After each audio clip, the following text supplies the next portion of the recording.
here, and I'm going to share with you today my Christmas ham recipe. It's going to be amazing, and it's super cheap to make as well. It doesn't cost a lot.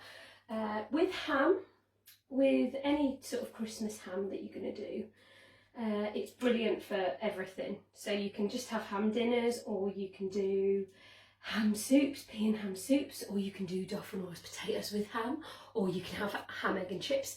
It's great for everything. It's a really nice all-rounder.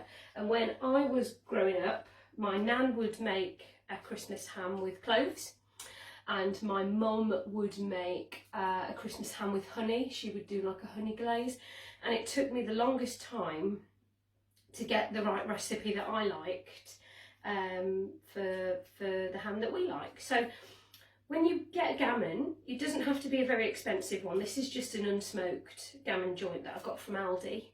And really, you want one that has the rind on. You don't have to buy the one with the rind. You know, you could have a smaller one without the rind, but you won't be able to do the glaze on the top.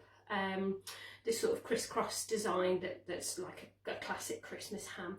But if you've got one like this, it's perfect. Just make sure that you've got a really big pot, because that's what we're going to do first. We're going to boil the ham, and then I'm going to show you what we do later. So stick around. So what do we have first? Well, we have what I like to call the Holy Trinity of veggies: carrots, celery, onion. Those are the three things plus leeks that we're going to put into this stock to make it delicious. And the nice thing about the stock as well is that you can use that for soups, so nothing really gets wasted. So what we'll do is we'll get a big pot, and we're going to fill this with water, cold water, and we're going to cover the ham first. So let's do that. Now, I've given my ham a little bit of a rinse. I've kept the what do you call it, the wrappings on, because I want it to all kind of stay firm and stay together. But that's going to be just fine to be covered with water. Ideally, you're going to want a slightly bigger pot or a slightly higher pot than this, but what I tend to do with mine is I tend to turn it over where I've got a smaller pot, and this one, as I say, is taking up quite a lot of space. But usually, as long as you've just covered it over the water line, you'll be fine. So what I'm going to do is just fill this with cold water. And Jim has taken my jug with him to work, because I think he was defrosting his car early this morning. So I'm just going to quickly fill this up, and then we'll get to preparing the veg for the stock as well. Now, I'm not going to go all the way to the top because I am going to put some veg in this, but right, let's prepare our veg and take it from there. Now, you don't have to be perfect with this, because remember, this is just for the stock. You can chop all of this as rough as you like, and it's just going to go in there so that we're making the flavour in the meat. So what I tend to do is just chop the ends off my leeks. And as I say, you can use as much or as little as this as you want. It really doesn't matter. And then I roughly chop everything and just pop it in the pot. So I've got 2 leeks going in, and a bunch of carrots. Now, depending on the size of your carrots, of course, 2 or 3 large carrots should be enough. But again, it all depends on how much of this you like. But all of this, if I just take the ends off, it really doesn't have to be perfect. You can just give it all up. So let's quickly chop these up then, get them in the pot, and then I'm going to talk to you about seasonings.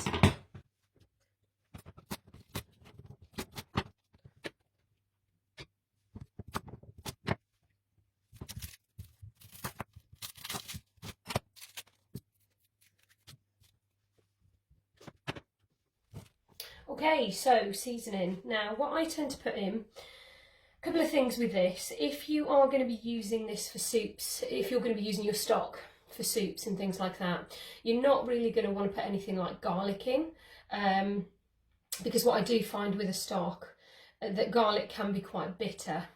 But things that I do like to put in are, I like peppercorns, black peppercorns, they go in.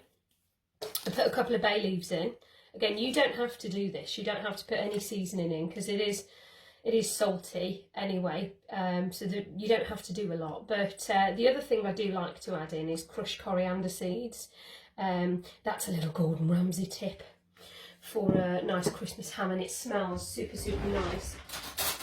And then what you'll find is you want to turn the heat on and you want this to come to temperature, and you'll find that it'll get a little bit scummy on the top. So what you'll want to do is skim that scum away. But this is a 2 kilogram joint, so this is going to take about 2 hours on the pot cooking away, and as you can see, this one isn't completely covered, so I'll probably turn it halfway through. So what I'm going to do is pop the lid on, whack the heat up now, let this cook away for 2 hours on a medium to medium high heat. You don't want this boiling over, so do keep an eye on it. Everybody's ovens are different, so what I would say is whatever the medium high range is without this boiling over, that's what you're going to be cooking it on. So 2 kilogram, 2 hours, but again, follow the instructions on the side of yours for cooking times. Okay.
Okay, so this is bubbling away now. We don't want it completely boiling over, so I've just sort of turned it down to a medium high, and I'm going to let that now simmer for 2 hours, and then we're going to come back and check it. Sorry, not 2 hours, 1 hour left, as I've turned it halfway through. So we've got another hour left, and then we'll come back and see what we've got.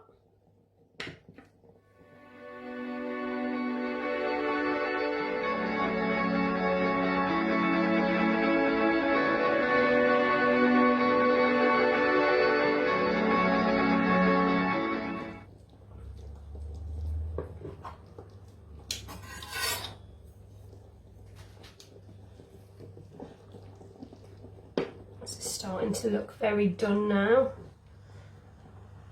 Let's just give it another little turn. Whoops. Now again, you don't have to worry about doing any of this if you've got a pot big enough. But a bit of leak. Yeah, this is looking close to being done. So I'll just give it another 10-15 minutes on the hob, and then we'll take it out.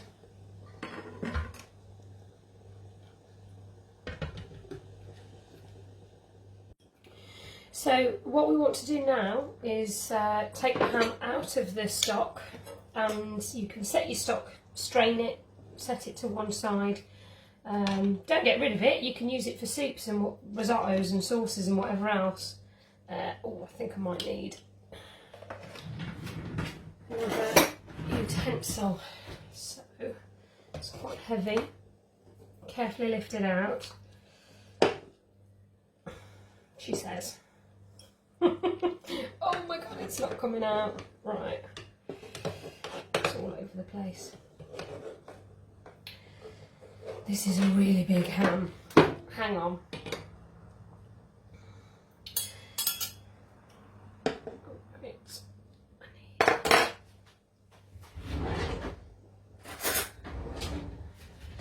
Okay.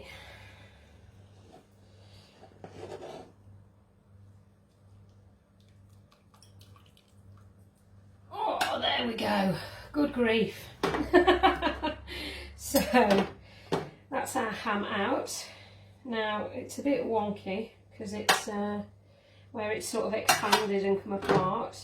But what we'll do is we'll move it over and I'll show you what we're going to do next.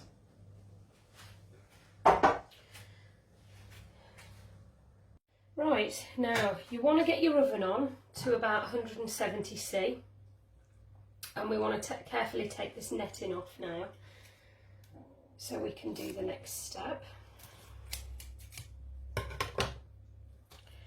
So this is quite heavy, so carefully take that off, get rid of it. And then what we're left with is, you can see there, we're left with all the skin and the rind still on. So what we want to do now, hot, is carefully take it off. So just seeing if this is actually going to be able to balance. I don't think it is. I may need to give it a little slice into the underside. Now of course, if you've wrapped yours up correctly, which I probably didn't do, I was probably a little bit lazy with it, but if you've wrapped yours up correctly, that shouldn't have separated like mine's done. And again, it should sit kind of flush, but if it doesn't, I always tend to take a little bit off the bottom, it's not going to hurt, so that it's sitting like this. So what we do now is we get a really sharp knife, and we want to carefully, as close as we can, just cut the top section of the rind off, so that what we're doing is we're getting rid of this thick part and it leaves us with the skin under the fat at the bottom. So what I'm going to do, I may actually need a bigger knife, so I'll get rid of that one, use this one that I've used earlier, and that's probably better.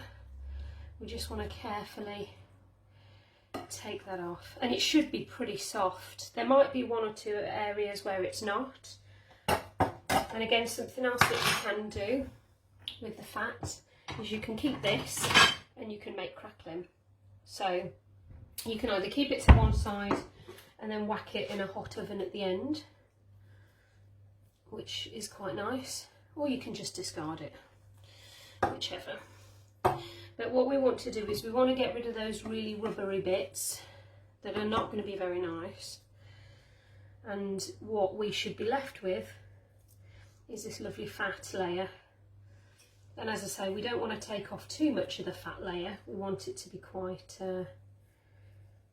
thick, because that's all going to add to flavour. It's going to be magic. So bear with me a second while I chop the rest of this off. It's a bit hot.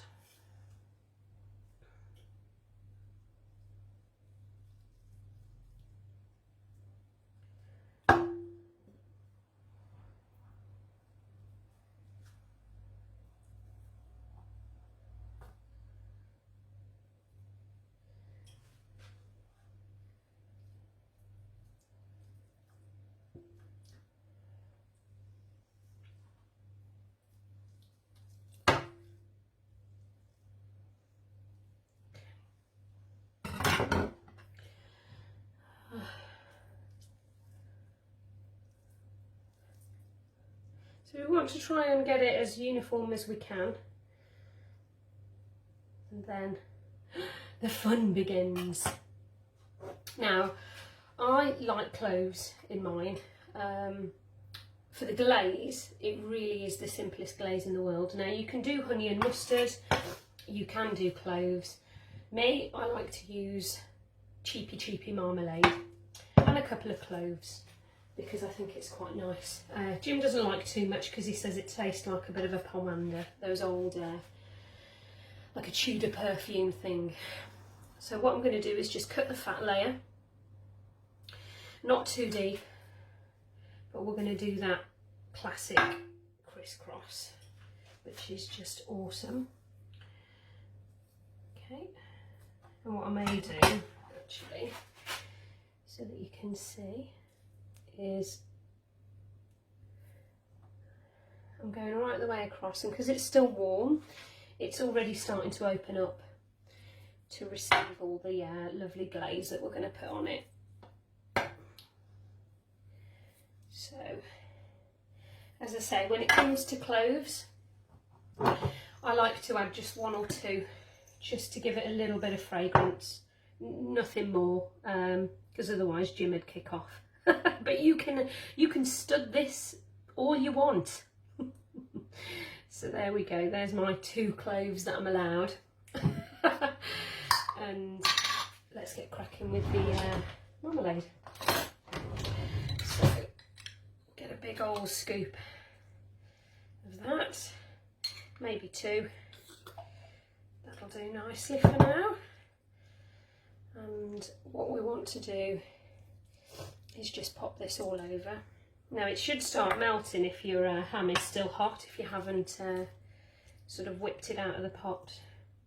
And you should be able to get it in all those little nooks and crannies, because that's what we want. We want this marmalade to stick to the top. Now we are going to come back and baste this as time goes on, but what we do want to try and do is get as much in as we can now before it goes in the oven. Now I can't remember whether I did tell you, but you're going to need to preheat your oven to 170. Yeah, I did. I remember telling you now. And that I'm happy with for now, I think. And then what we'll do is we'll add a little bit more later. But that looks quite nice. Don't be afraid to get messy with it. It's all part of the fun. Right, so that'll do me for now. Just going to wash my hands.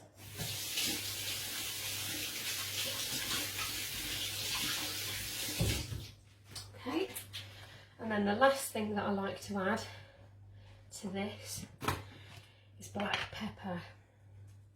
It's just, pepper is magic with oranges. So that's what I'm going to add, lots of it. Don't be shy, really go to town with it because it's just so tasty. You don't need to add salt because the ham is salty enough. Though if you do like it, add it. If you don't like it, don't. Dead simple. Right, so that's going to go in the oven now. And that's going to go on for probably about 15 minutes at 170, and then we're going to come back and have another look.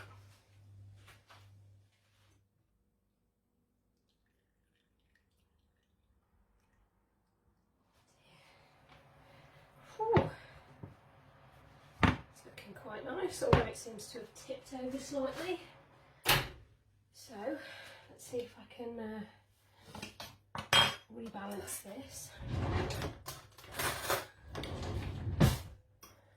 Okay, so it appears that it's still a little bit wonky, so sorry, I'm just taking a little bit more off here. But that is looking quite nice. So what I may do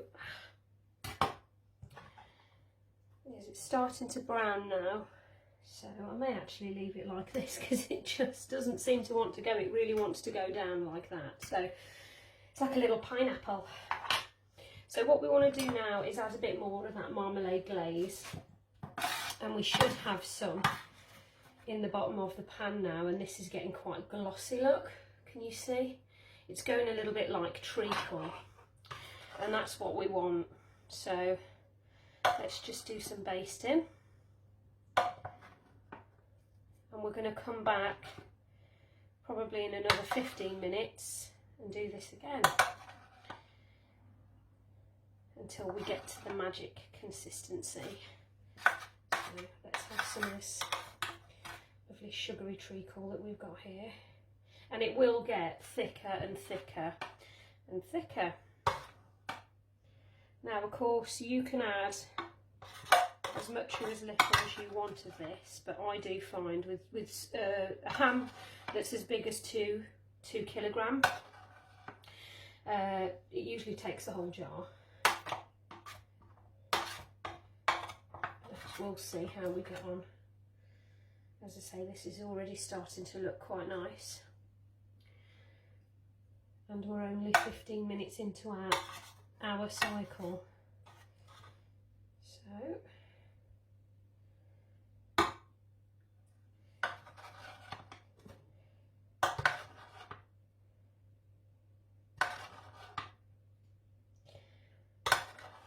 I think after the next 15 minutes, what we'll do is we'll put a little bit more on. I don't like to put too much in too soon because it can burn.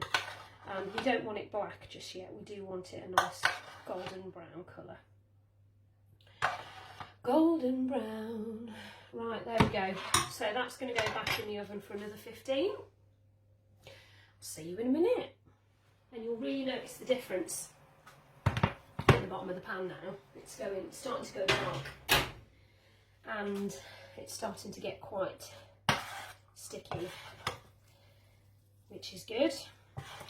So let's just get those out. I'm probably not going to add these bits at the top here because they're getting really dark now, and I don't want it too dark just yet. So let's just add what we can here, and then I think we're going to go in with a little bit more marmalade. On the top now. Another 2 big scoops. Okay. See if I can mix that in with whatever juices I've got going on here.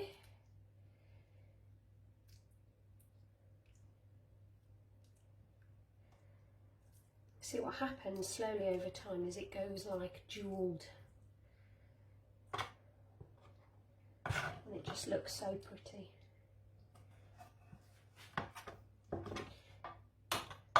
Oh, now something else that I do, which I actually forgot, is I've got some rosemary. And what Jim normally does is he wraps it all up and he makes it into a little brush for me. And it gets into all those little crevices. But I don't think I'm quite there just yet. But let's give it a go. Because I don't want the fat to completely come apart and away. But it gives it a nice fragrant smell as well, that just brushing that rosemary against the ham. It means it doesn't take on a massive amount of rosemary taste, but it's quite fragrant. Listen to us getting all posh. Right. There we go. Now that's the Jamie Oliver tip, which normally I'm like, oh, flip neck. To the stuff he does, but Jim saw this and he was like, oh, that's a cracking idea. So that's actually looking really nice, and it is really starting to stick now. One of my cloves seems to have dropped out, but that is looking very nice.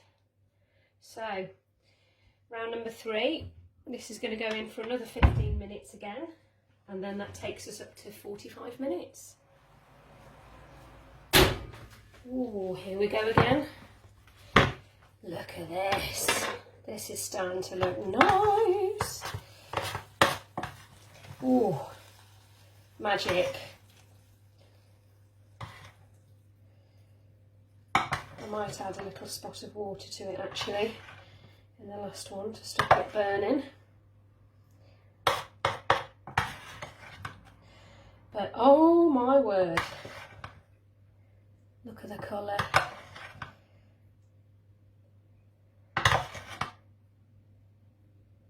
Look at the colour. It's so beautiful.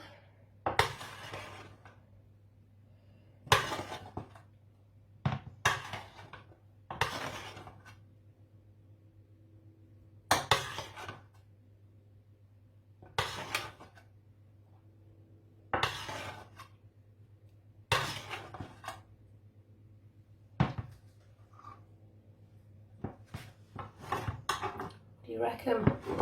Are we nearly there? I'd say another 15 minutes sesh.